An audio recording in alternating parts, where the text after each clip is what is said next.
I struggle a lot with dating white people, being attracted to white people. I was talking about this in the workshop earlier today about how I'm literally attracted not necessarily to white beauty privilege. I'm sure there's some subconscious element of that, but literally to white privilege. Like, I find the uncomplicatedness of white bodies in the ways that they do not have legacies of colonialism mapped to them desirable. That's fucked. And I think, I'm not sure what I'm doing with that yet. I'm trying constantly to have that conversation, to surround myself with people who will force me to politicize myself and challenge that. Because desire and sexuality shouldn't be sort of this untouchable thing that we don't talk about in radical communities, right?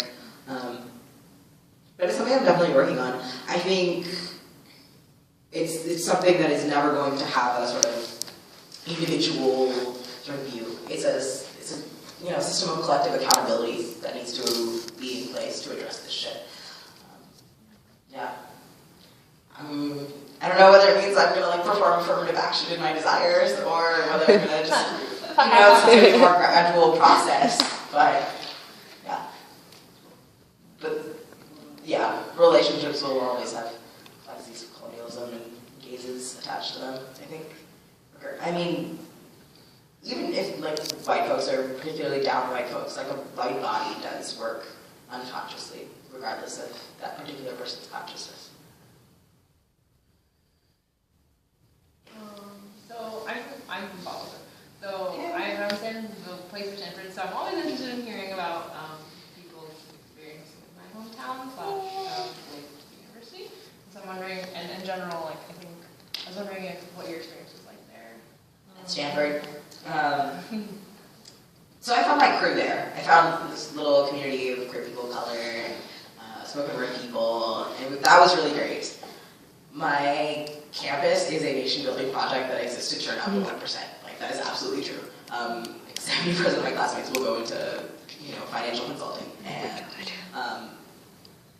I'm super grateful for the resources that I've been able to tap into while there, because I'm realizing that universities are this intense place where we concentrate skills and capital and power and privilege, and the more we learn to fleece that and to redistribute those things to our communities, whether it's through hosting events and bringing community organizations to speak, or it's through like seeking money to do actual social movement organizing work. I don't know, more and more I'm just thinking about how to center my politics and the way I interact with institutions on just redistribution.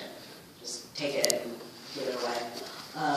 And that aside, yes, Stanford is a very white masculine dominated place. That is absolutely true. And there's a great community there. I think the most hopeful thing about going on tour across the country has been seeing sort of the really cool communities that have sprung up all over the place, because people who resist the nature of white supremacist institutions, of institutions that concentrate capital in this particular way, have a really powerful voice that is just emerging by building community and family around it. So I think Alok and I are actually really invested in thinking about how to build a national network of those kinds of organizations, right? Not just to share strategies and ideas and topics, those are, which is hugely important, absolutely important, but also to create a really strong network, because white people have been hiring each other for years and for millennia.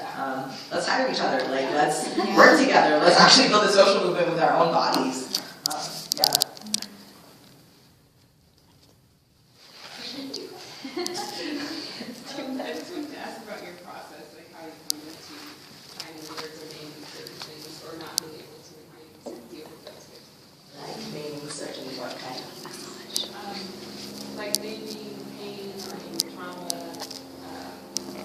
perpetrators, or you name yourself, how you negotiate, how you write yourself in. Yeah. A lot of that happens automatically because I just write, I'm like crying, and I'm like, okay, I'm not this phone. So I write a lot of poetry while I'm crying. And then sort of edit it afterwards to take out the more emo portions. But I think it's an interesting question because spoken word exists, it's at least spoken word by a lot of political artists, and specifically like by a lot of queer people of color artists. It's this interesting intersection of art and like really fierce politics, and it's hard to do, especially when your body is so implicated in the narrative that you're crafting. When I go about naming pain or naming trauma, I think I start from a place of, how do I feel this? How can I make some interruption in the way this narrative that I'm talking about is shaped in the dominant gaze? I think a lot of my work is trying to disrupt the way the dominant narratives about whatever, mental health, about gender, about eating disorders, whatever the case may be, about time, about space, about the galaxy, are crafted. I've been thinking about, okay, I'm not going to be able to reshape an entire paradigm in a 5-minute poem, but I'm going to be able to do this work. And I'm going to be able to make these claims and establish like a new world through this like particular moment of writing. Does that make sense? Yeah. I just want to say that your article about the term person of color really resonated with me overall, because especially after coming to the 5 Cs and dealing kind of from Miami, Florida, which is like a really cosmopolitan area, and especially after coming here and dealing with like people of color communities here, I've had many interesting experiences just discussing things like, say, I'm talking about like this for Black women on campus or Black queer women on campus, and I do understand like the issues my friends have felt. Sometimes they felt frustrated, saying, okay, I wish people wouldn't make things so black and white all the time. Yet, however, I've also felt like problems like black and white is a big part of things. So can you discuss what it's like just collaborating across people of color communities, especially like working with websites that's telling Black Girl Dangerous? Right. You're not like, I don't think I did. Not a Black girl. Yeah. Dangerous. Okay.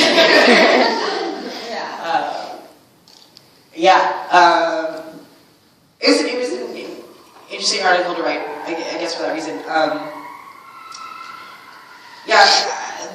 The sense that like it's not black and white, that's also true. But like in the white gaze, it's often black and white, and then it was like also that Indigenous people are entirely erased from the equation. So the fact that that's the sort of fundamental legacy that this country was founded on, I think, makes those conversations about race very different. If we consistently think about if we consistently use different racial paradigms in different ways strategically, I think we get a lot closer into sort of like an authentic way of resisting white supremacy.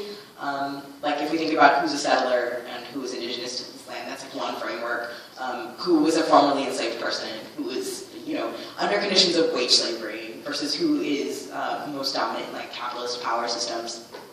I think white supremacy honestly wants us to homogenize ourselves and not extricate different ways it has enacted violence on us. And it also wants to erase the racial system that exists in our home countries and make us think that the only ones at play are the ones that white people in the United States have established. But that's just not the case. I think in terms of building racial platforms that work across communities of color, it's a sense of just consistently unpacking those different racial histories. And also for me, I talk a lot about how the South Asian diaspora is assimilated, right? But there's also a huge history of anti-colonial struggle that was established in relation to and in huge coalition solidarity with other anti-colonial struggles with other people of color around the world. So finding our histories, like finding common histories to talk about is huge, always. And also, figuring out the geographies of our different communities, like the spaces we're inhabiting. Because my community often also does gentrify, right? It's a sense of white people aren't always doing the violence. There's also other people of color implicated. That makes sense. Yeah. The pillars of white supremacy. Word. Andrew Smith. You should read it.